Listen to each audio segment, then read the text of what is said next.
We are going to see more than 2,000 of those sanitation workers begin 12-hour shifts starting tomorrow evening. They will salt as soon as we see the first snowflakes hit the ground with 700 salt spreaders, and then as soon as we see 2 inches of snow accumulate, we're going to see 2,200 plows activate across the city. That, by the way, is likely to occur Sunday morning. And all of this is going to be overseen internally by DSNY's Blade Runner 2.0 system, which monitors plowing and salting in real time to ensure that every community, every neighborhood, every part of New York City will be met with the services of the city government. Now, this is a storm that will also bring with it significant amounts of precipitation. It will carry a cold front as well. And that is why we have enacted a Code Blue now in effect, which has been in effect since last night. This means that homeless services outreach workers have been and will continue to canvass the 5 boroughs so that we are connecting homeless New Yorkers with shelter and bringing them out of the cold. DHS is going to be bypassing the intake operation procedures just to ensure that we are getting people into these shelters as quickly as possible. No one is going to be denied across the city. And finally, while we are still waiting to make a final decision on whether school will be in person or virtual, we will communicate that decision to families by noon on Sunday. That is going to be a decision between in-person learning and remote learning. I have to apologize to the students that were hoping for a different answer. For a traditional snow day, that will not be the case. We will also be canceling PSAL activities on Sunday. Throughout every step of this storm, city government is going to communicate directly to you as New Yorkers. I encourage every New Yorker to join the more than 1 million who have already signed up for Notify NYC. You can do that by texting Notify NYC to 692-692. We will be sending you texts, updates, and alerts, and we will also regularly brief New Yorkers over the course of this weekend. And finally, I want to encourage New Yorkers to do their parts to stay safe this weekend. That is why we are issuing a hazardous travel advisory for Sunday and for Monday. So if you need groceries, if you need a new winter coat, if you need anything, frankly, that you are thinking about for this weekend, today is the day to make that trip. Because once the snow begins to fall, I want to encourage New Yorkers to do something that we don't often have the luxury of doing, which is to take a breath and stay home. Stay indoors, stay off the roads, watch the snow come down, watch the worst possible reality TV show you can find, and take some time away from the roads.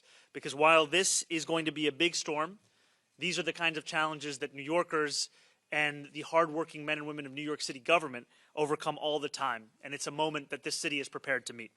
So I ask once again to stay out of the elements and to know that the people alongside me and the hardworking men and women who are already hard at work across the city will be the ones to ensure that this is a storm that meets its match in the city.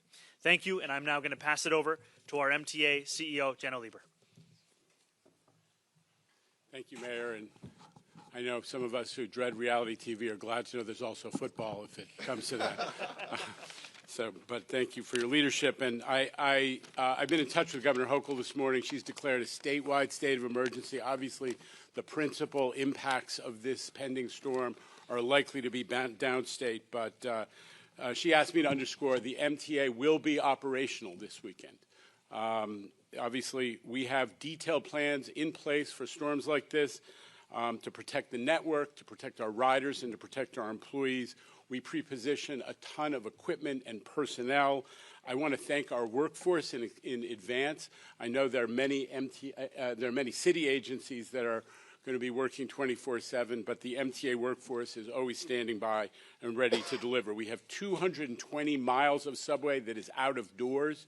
I won't specify the lines. New Yorkers know what they are. We'll be focused on making sure that those continue to be operational with our snow fighting trains, with the de-icing systems. We'll have tow trucks ready for wherever they are needed. And the same goes for the commuter railroads. So, but in any case, the bus network is ready to pick up the slack, as it always does in these situations.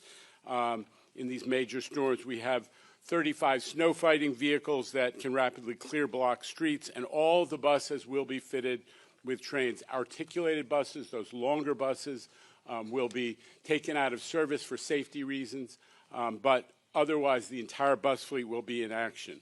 Bridges and tunnels. We've got over 9,000 tons of roadway de-icer and over 100 pieces of equipment at the ready. The bottom line New Yorkers is this ain't our first rodeo at the MTA.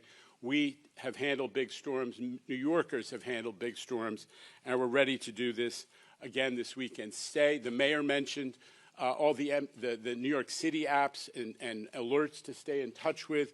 We also have the same with the MTA.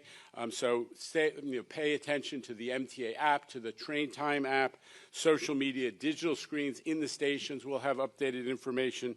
And we have an MTA service alert system, which can send you real-time personalized info. Get on the MTA website, sign up for that, so you'll know how your part of the MTA system is working as we go through this storm. Thank you, Mayor, and thank you, Governor, for your leadership as well. Thank you, and I'm now going to call up Chancellor Kamar Samuels. All right. What an exciting first month on the job. But even though this is a new role for me, as a teacher, principal, superintendent, it was always my delight to make sure we were making the best decisions on behalf of our young people. And this is no different. Over the past several days, teams across our system and city agencies have been working around the clock to monitor the weather, assess our options, and plan for every possible scenario. By the latest, noon on Sunday afternoon, we will announce whether schools will be, yes, either pivoting to remote or open for instruction. In either case, learning will continue in an environment the city deems safe. We know that families need timely, clear information to plan their schedules, and we are committed to getting you those updates as quickly as possible. As a teacher, principal, superintendent, and now chancellor, I've seen many, many corners of this extraordinary system.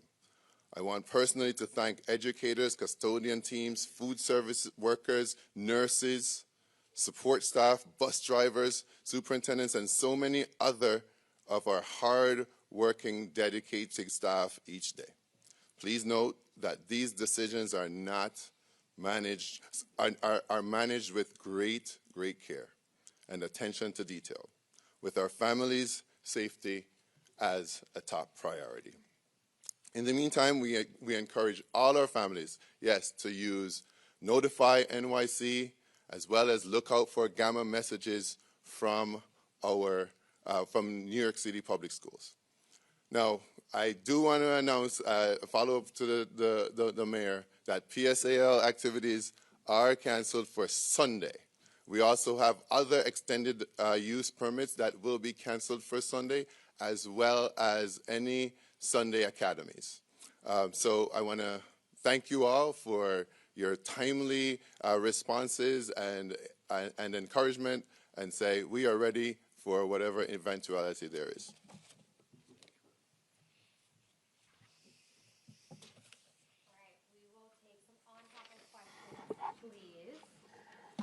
Katie, go ahead. Oh, hi, Mayor Mamdani. Hey, how's it going, Katie? And for the Chancellor, the last time that schools went full remote, it was a disaster, for lack of a better term.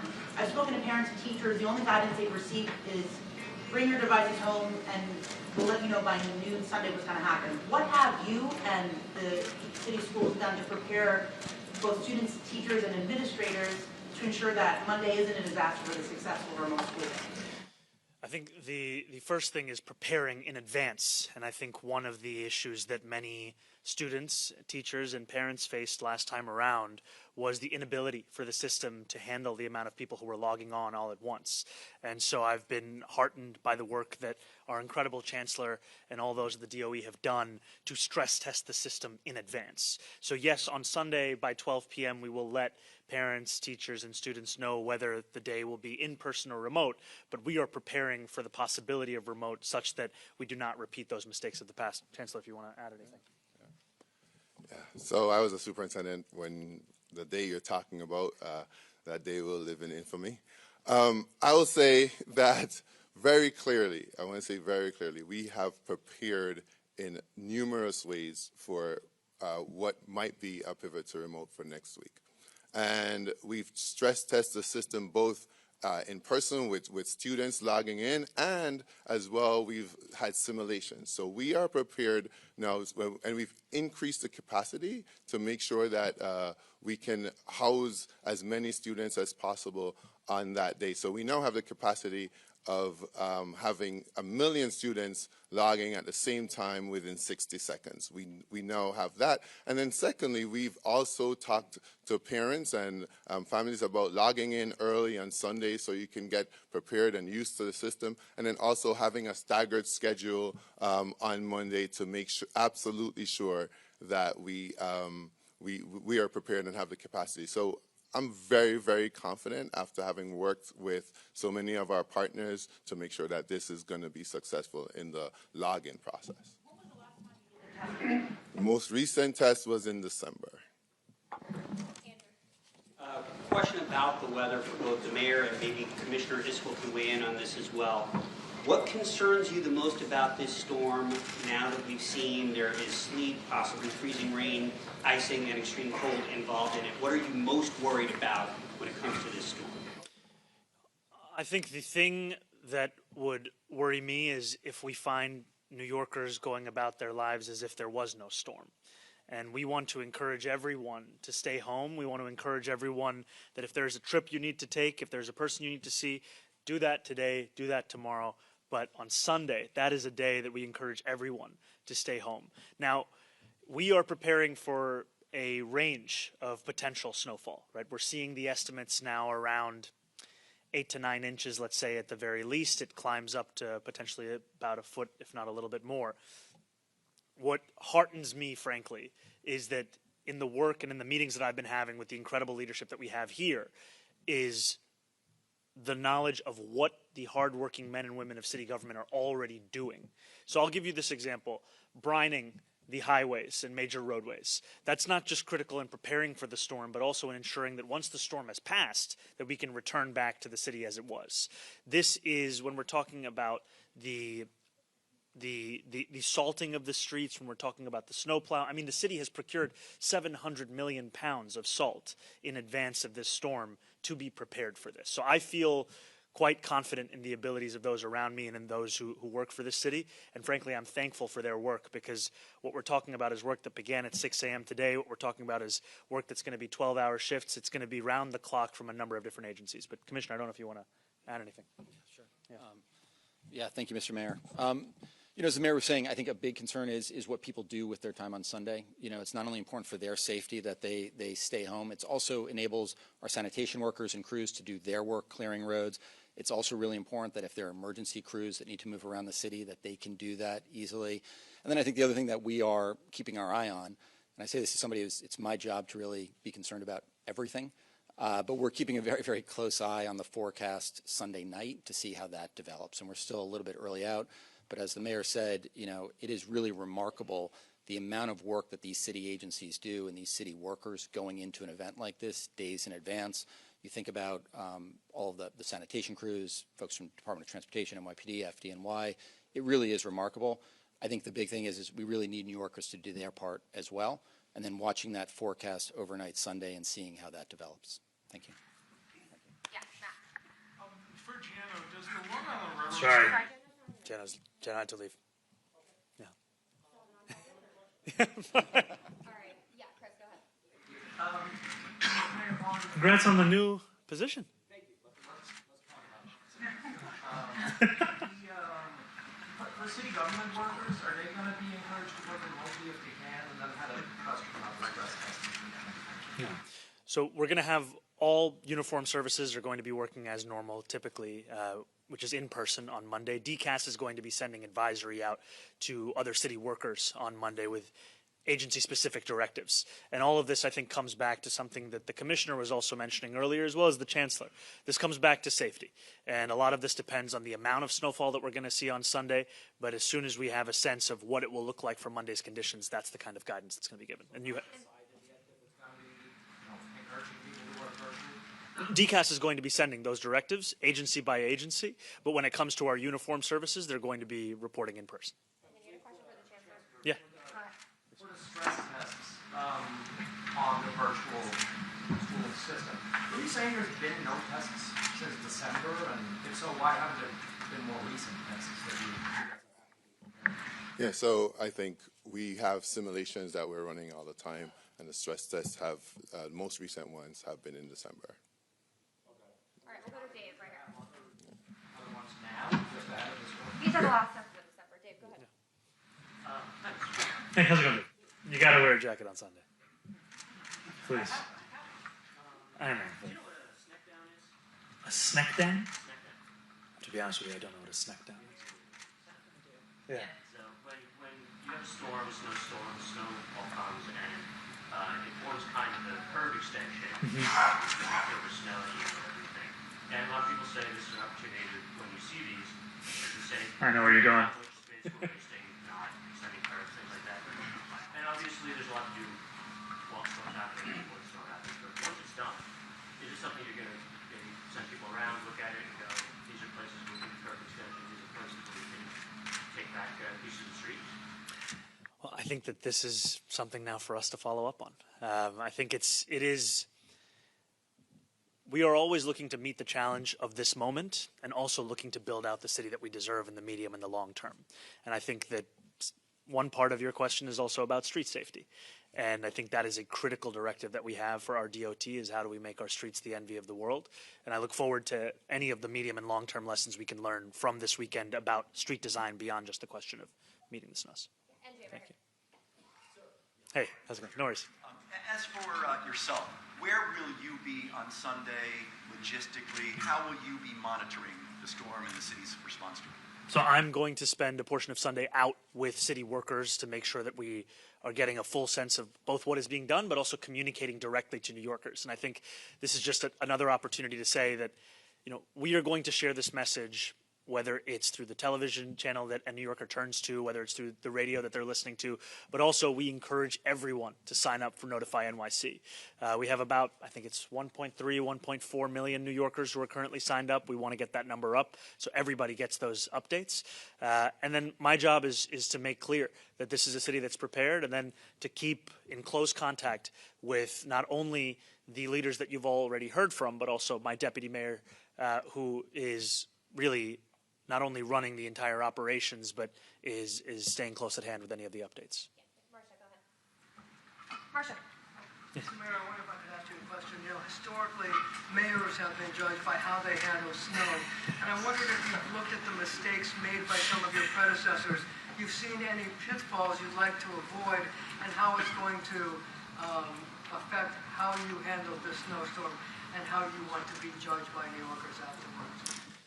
I think one of the key directives that I've both given myself as well as the team around me is that we will over-communicate with New Yorkers.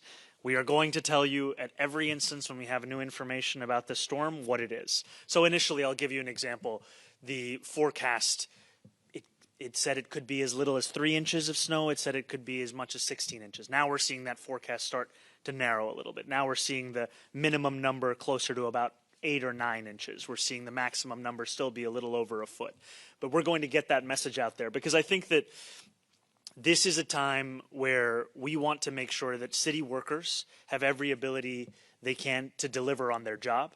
And what makes it easier for them to do their job is the more New Yorkers that stay home. We want to make sure, just one more point, Marcia, I'll give you an example. We have our fire commissioner here. Right? One of the key points that was being shared with me and with other city workers is, how do we make sure that we do not have ambulances that are being prevented from being able to access New Yorkers or access the streets? How do we make sure that we're not facing another situation where there are preventable outcomes taking place? So that's what is at the basis of our communication. That's why I'm also trying to be everywhere as I can to keep that in mind.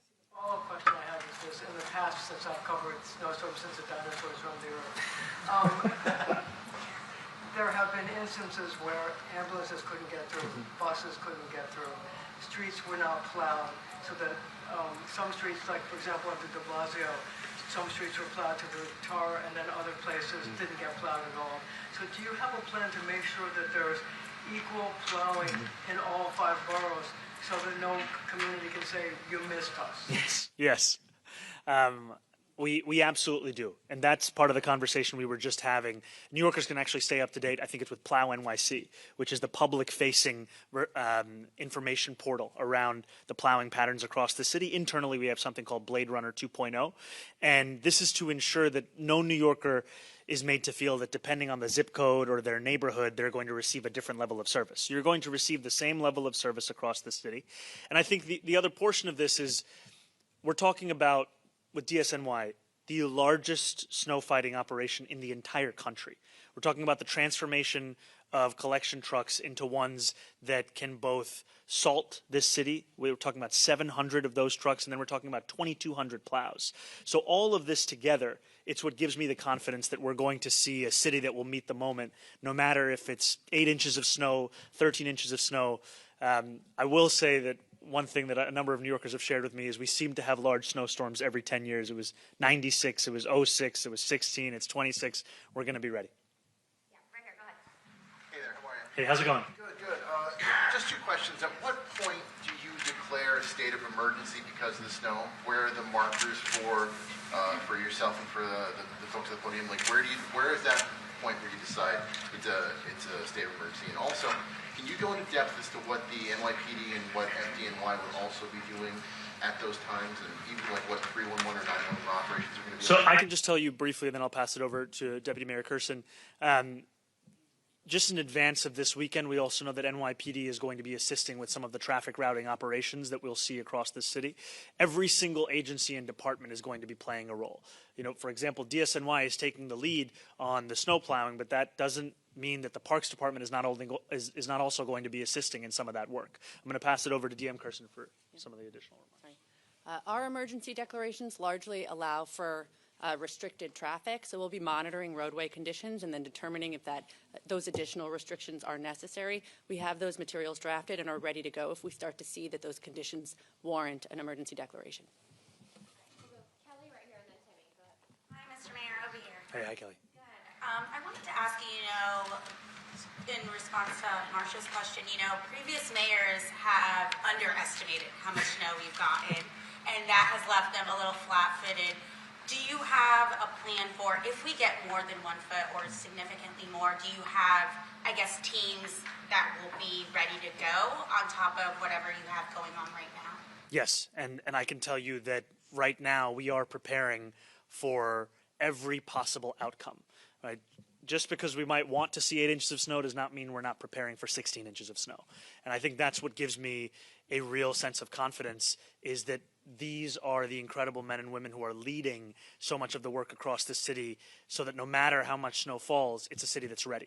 And I think the other part of this is just to explain part of the reason why we're not making a determination until Sunday at 12 p.m. about whether school on Monday will be in person or remote is precisely because of the range in forecast. We take it very seriously when we call for a remote school day because we know that it has an impact on parents' lives. So we want to both be respectful of their lives and give them enough time to make the plans if necessary for a change in Monday. Yeah, we'll go Timmy and then Liz. I had a question about the remote learning. Obviously, I can see the argument for not wanting to cancel school that creates the need for childcare for thousands. But if the kids are already at home, what is the benefit of forcing them to be on the laptop, requiring the parents to oversee them and keeping them engaged as opposed to enjoying life's rare joys? I'm not going to contend that a snow day is not one of life's rare joys. I will tell you that growing up in the city was one of my favorite memories. To be very clear and direct with New Yorkers, we are also bound by state law that requires 180 days of instruction. And as previous administrations have added additional holidays into the school calendar, it leaves our school calendar without any flexibility for the potential of a lack of an educational day. So if it is too much snow to call for students and educators to come to school, that's what also pushes us to require remote learning to take place from home. Liz, go ahead. Hi, Liz. How are you? I wanted to follow up on that question. Please. What is your opinion of remote learning? And were it not for the restrictions of the county, let's say you had the flexibility and you could have given kids a snow day, would you have? I guess I'm trying to ask, is it really the end of traditional snow days in New York, or can you see another time where